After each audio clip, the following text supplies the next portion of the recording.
Hello dear students, welcome back to Be a Topper. Today we are going to discuss the kingdom Monera.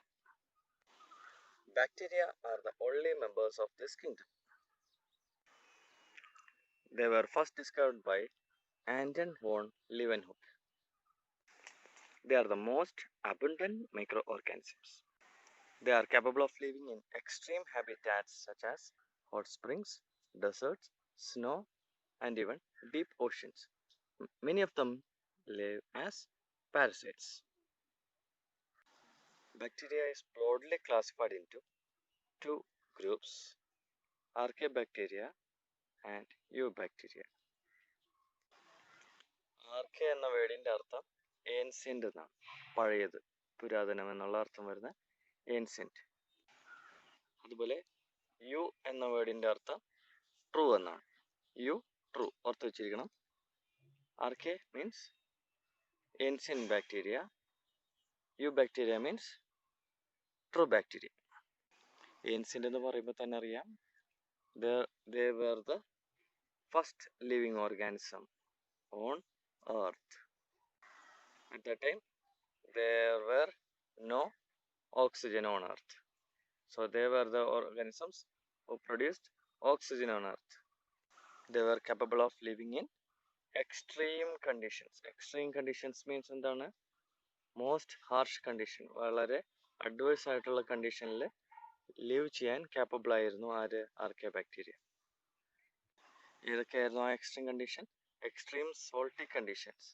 അങ്ങനെയുള്ള ഗ്രൂപ്പിനെ പറയുന്ന പേരാണ് halophiles. Hot സ്പ്രിങ്സിൽ ജീവിക്കുന്നവരെ പറയുന്നവരാണ് തെർമിയോ acidophiles. അതുപോലെ തന്നെ മാർഷി ഏരിയാസിൽ സർവൈവ് ചെയ്തിരുന്ന ആർക്കിയോബാക്ടീരിയനെ പറയുന്ന പേരാണ് മെത്തനോജൻസ്. അക്കാലത്ത് ഓക്സിജൻ ഉണ്ടായിട്ടില്ലായിരുന്നു എന്ന് പറഞ്ഞു. അതുകൊണ്ട് these organisms are autotrophic anaerobic. What do you mean by anaerobic? those organisms which were capable of living without oxygen.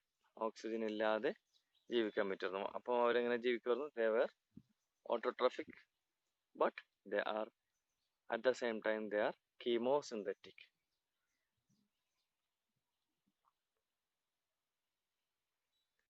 So chemosynthetic organisms are those organisms which are capable of deriving energy from by oxidizing inorganic substances.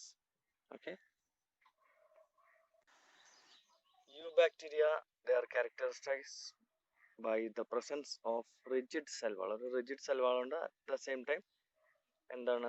if they are motile, they are having a flagellum. What do you mean by flagellum? Flagellum എന്ന് പറഞ്ഞാൽ motile locomotory structure ആണ് flagellum.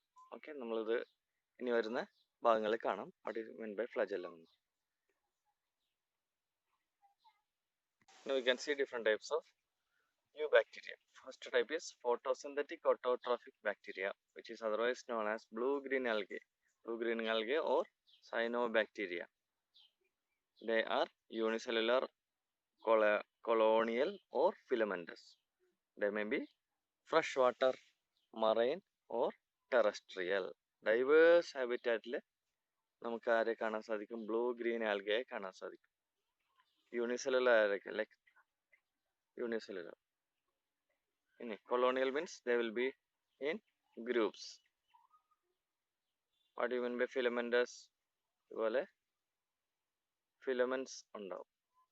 Okay, filaments. This is an example of a filamentous blue-green algae. So some of this blue-green algae can fix atmospheric nitrogen. And those cells which are specialized for fixing atmospheric nitrogen are called as heterocyst. Okay, atmospheric nitrogen fix ചെയ്യാൻ സഹായിക്കുന്ന specialised ആയിട്ടുള്ള blue green ആൽഗയിലെ സെൽസിനെയാണ് ഹെട്രോസിസ് എന്ന് പറയുന്നത്. We have discussed earlier about chemosynthetic autotrophic bacteria. So they oxidize various organic substances such as nitrites and ammonia. For what? For the release of energy.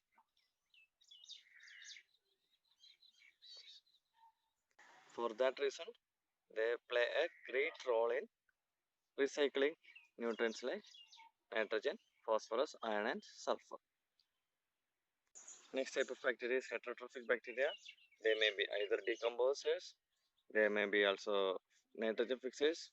There are many organisms which causes diseases in plants and animals, and as well as there are some useful bacteria which are used in dairy as well as pharmaceutical industry.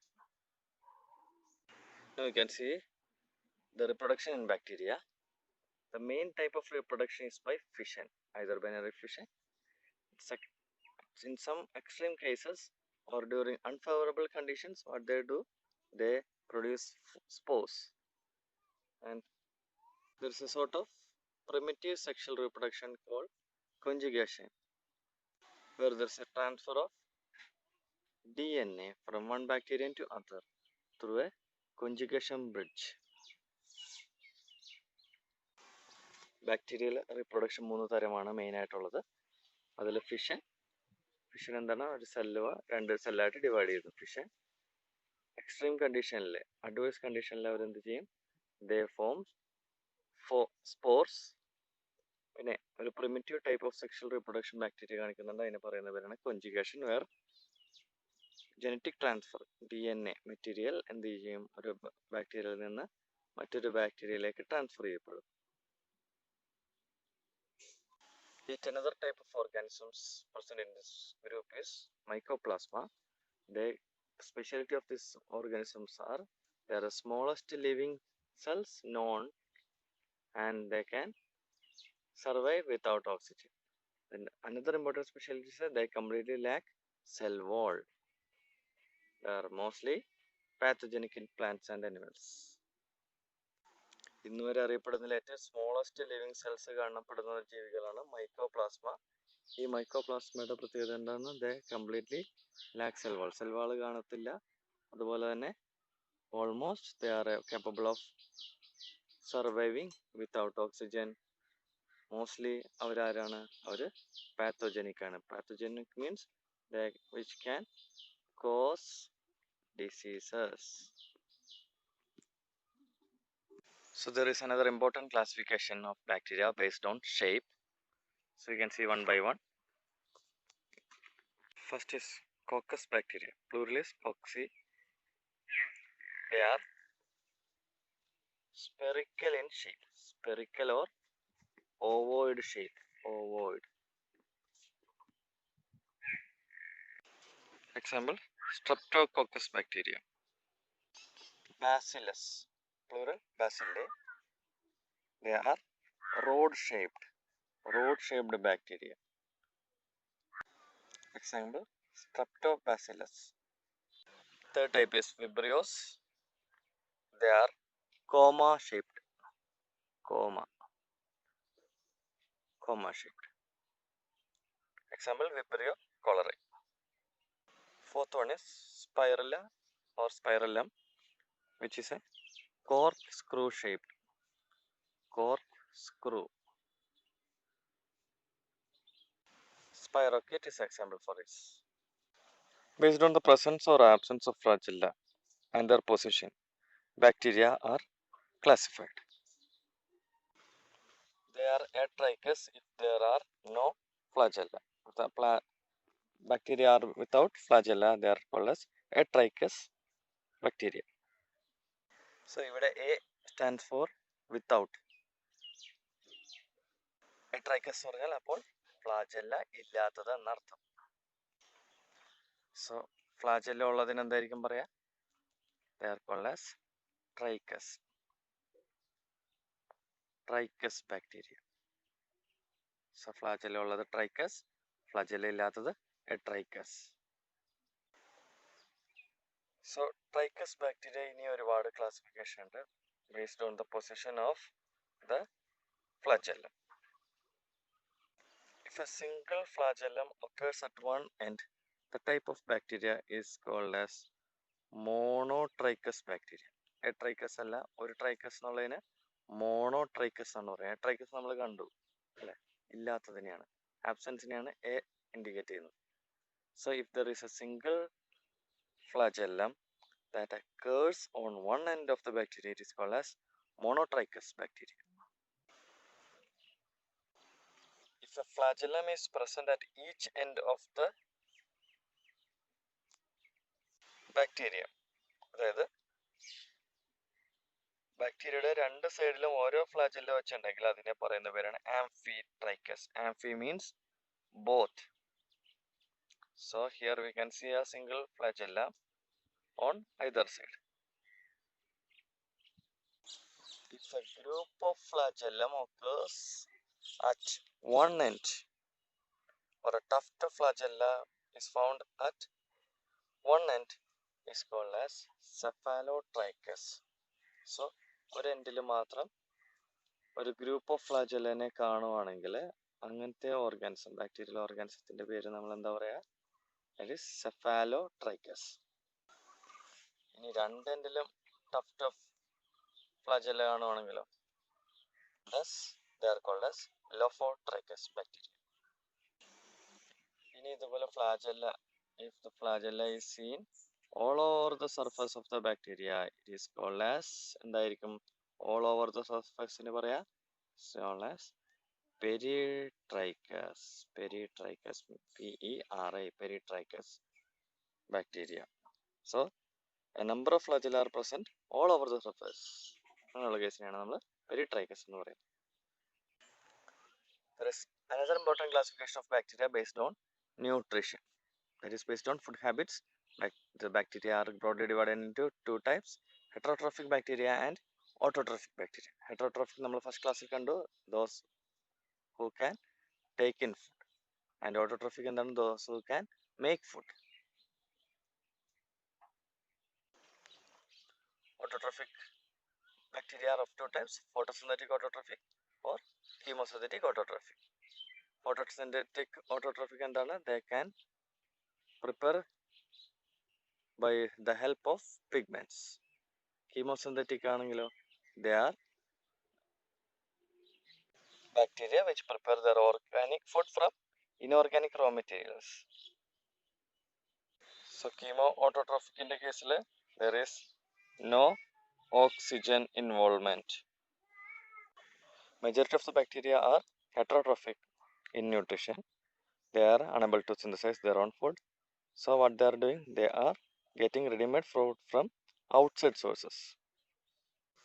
These organisms may be either saprophytic or parasitic. എന്താണ് saprophytic? There are organisms which feed on dead and decayed materials. And what are parasitic? Parasitic groups are those which are causing various diseases.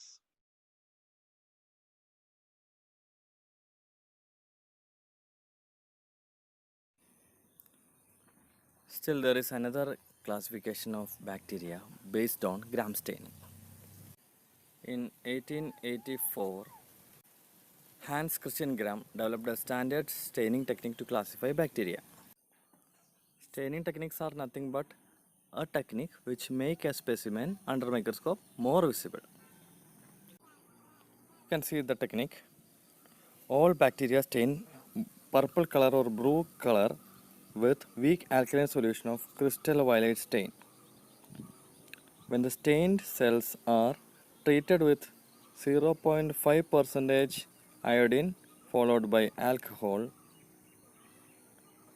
some bacteria retain the blue or purple color. Those bacteria which retain the blue or purple color even after washing with alcohol, these bacteria are called as gram positive bacteria. Okay, and those which gets decolorized, or those which do not retain the gram stain when washed with absolute alcohol, is called as gram negative bacteria. So എന്താണ് technique? ആദ്യം alkaline solution ആയിട്ടുള്ള crystal violet stain വെച്ചിട്ട് എല്ലാ ബാക്ടീരിയയും നമ്മൾ stain ചെയ്യുന്നു. അപ്പോൾ stain ചെയ്ത് കഴിയുമ്പോൾ എന്താണ് ബാക്ടീരിയയുടെ കളർ വരുന്നത്? പർപ്പിൾ കളറോ ബ്ലൂ കളറോ ആയിട്ട് എല്ലാ ബാക്ടീരിയയും മാറുന്നു. ഇവിടെ നമുക്ക് കാണാം പർപ്പിൾ കളറായിട്ട് ബാക്ടീരിയ മാറിയിട്ടുണ്ട്. ഇനി അതിന് ശേഷം നമ്മൾ 0.5% അയോഡിൻ വെച്ച് ട്രീറ്റ് ചെയ്യുന്നു. അതിന് ശേഷം നമ്മൾ ആൽക്കഹോൾ വെച്ച് വാഷ് ചെയ്യുന്നു. ആൽക്കഹോളോ അസിറ്റോണോ യൂസ് ചെയ്യാം, വാഷ് ചെയ്യുന്നു.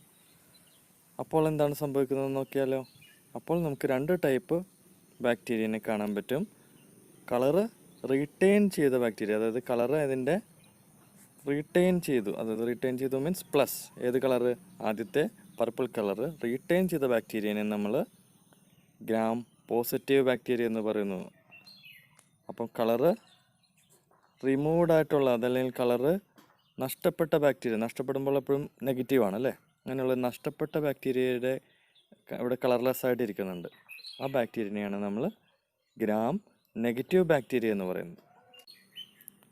ആ ഗ്രാം നെഗറ്റീവ് ബാക്ടീരിയ പിന്നെ ഒന്ന് കളർഫുള്ളായിട്ടൊന്ന് കാണാൻ വേണ്ടിയിട്ടാണ് നമ്മൾ കൗണ്ടർ സ്റ്റെയിൻ ആയിട്ടുള്ള സഫ്രൈനിൻ ആഡ് ചെയ്യുന്നത്. സഫ്രൈനിൻ ആഡ് ചെയ്യുമ്പോൾ എന്ത് പറ്റും? അത് കളർലെസ് ആയിട്ടുള്ളത് ആരാണ്? Gram negative ബാക്ടീരിയയാണ്.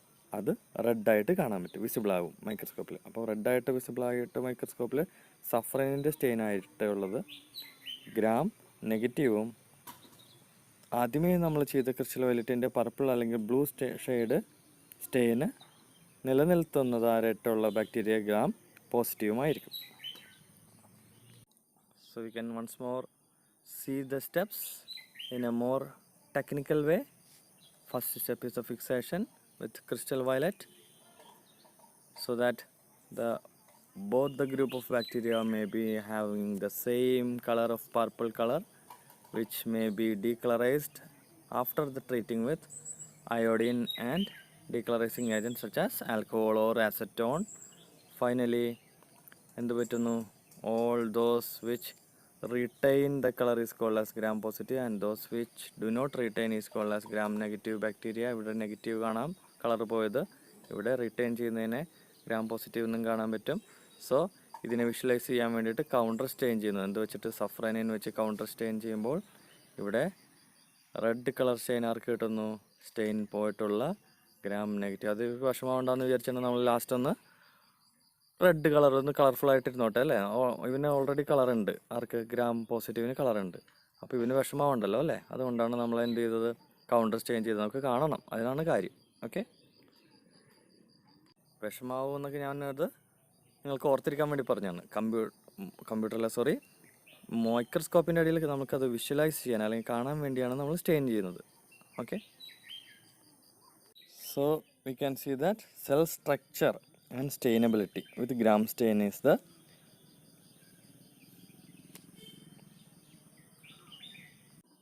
basis for this differentiation. Cell structure stainability with what? Stainability with gram staining process. So you have seen the stainability or staining process നമ്മൾ കണ്ടു. ഇനി what happens during gram staining? അതിൽ cell സ്ട്രക്ചറിൻ്റെ കാര്യം കൂടി നമ്മൾ പറഞ്ഞു അല്ലേ. സെൽ സ്ട്രക്ചർ നോക്കുവാണെങ്കിൽ we can see that in gram negative bacteria there is one narrow peptidoglycan layer. നമുക്കൊരു ബ്ലൂ കളറിൽ നാരോ ആയിട്ടുള്ളൊരു പെപ്റ്റിഡോഗ്ലൈക്കാൻ ലെയർ കാണാം. Whereas in the case of gram positive bacteria നോക്കിയാൽ കാണാം there is a thick peptidoglycan layer. So the thickness of the cell wall layer peptidoglycan is more in the case of gram positive bacteria. So even after they are getting washed with acetone, it may be able to retain the purple color. Okay, gram negative bacteria's peptidoglycan layer വളരെ തിന്നാണ്. So അതുകൊണ്ട് അത് വേഗം dissolve ചെയ്തു പോകുന്നു. എന്തിൽ? ആ ആൽക്കഹോളിലോ അതല്ലെങ്കിൽ അസറ്റോണിലോ ഡീക്ലറൈസിങ് ഏജൻ്റ് ഏതാണോ അതിൽ ഡിസോൾവ് ചെയ്തു പോകുന്നു. അതുകൊണ്ട് അതിൻ്റെ മുകളിലായിരിക്കുന്ന സ്റ്റെയിൻ അതോടൊപ്പം തന്നെ മാഞ്ഞു പോകുന്നു. So I think that is clear to you. ഇതാണ് ഗ്രാം സ്റ്റെയിനിങ് ടെക്നിക്കിൻ്റെ ഇൻ ഷോർട്ടിലുള്ളത്. ഈ നെഗറ്റീവ് എന്നുള്ളത് എപ്പോഴും നമുക്ക് ഒരു താല്പര്യമില്ലാത്തൊരു സംഭവമായിരിക്കും അല്ലേ. നെഗറ്റീവ് എപ്പോഴും മോശമെന്നൊക്കെ നമ്മൾ പറയാറുണ്ട്. അതുപോലെ തന്നെ ഇതും ഒത്തിരി മോശക്കാരാണ് കേട്ടോ. ഇത് നെഗറ്റീവ് ബാക്ടീരിയകൾ അവരും മോസ്റ്റ്ലി നെഗറ്റീവ് ബാക്ടീരിയ എന്താണ്? പാത്തോജനിക്കാണ്. Gram negative bacteria will be pathogenic. ഓർത്തിരിക്കാൻ വേണ്ടിയാണ് ഇതെല്ലാം പറഞ്ഞു തരുന്നത്. ഇത് മറക്കരുത്. ഇത് എൻട്രൻസ് പോയിന്റ് ഓഫ് വ്യൂവിൽ ഇമ്പോർട്ടൻ്റ് ആയിട്ടുള്ള ഒരു ടോപ്പിക്കാണ്. തിയറി ഇത്രയും ഡീറ്റെയിൽ ആയിട്ട് പറഞ്ഞാൽ അതുകൊണ്ടാണ്. As far as entrance is concerned, this kingdom is very important. So we'll be seeing more entrance related topics after the completion of the theory portions which are included in your NCERT syllabus. ഈ kingdom Monera entrance point of view important ആണ്. So നമ്മൾ theory portions ഒന്ന് നന്നായിട്ട് cover ചെയ്തതിന് ശേഷം നമ്മൾ entrance portions cover ചെയ്യാമെന്നാണ് ഉദ്ദേശിക്കുന്നത്. ഇടയ്ക്കിടയ്ക്ക് നിങ്ങൾക്ക് അൺഅവോയ്ഡബിൾ ആയിട്ടുള്ള തിയറി തറവാവേണ്ട പോർഷൻസാണ് ഞാനിപ്പം ഇടയ്ക്കിടയ്ക്ക് എൻട്രൻസിൻ്റെ ഔട്ട് ഓഫ് സിലബസ് എന്നല്ല, സിലബസിലുള്ളത് തന്നെയാണ്. ഇത് ഇമ്പോർട്ടൻ്റ് ആയതുകൊണ്ടിട്ടാണ് ഇത്രയും എക്സ്പ്ലെയിൻ ചെയ്തു പോയത്. സോ ടുഡേ ഇത്രയും മതി. Next day we shall see with the remaining portion of the biological classification. Till then, take care, enjoy learning. Bye. Thank you.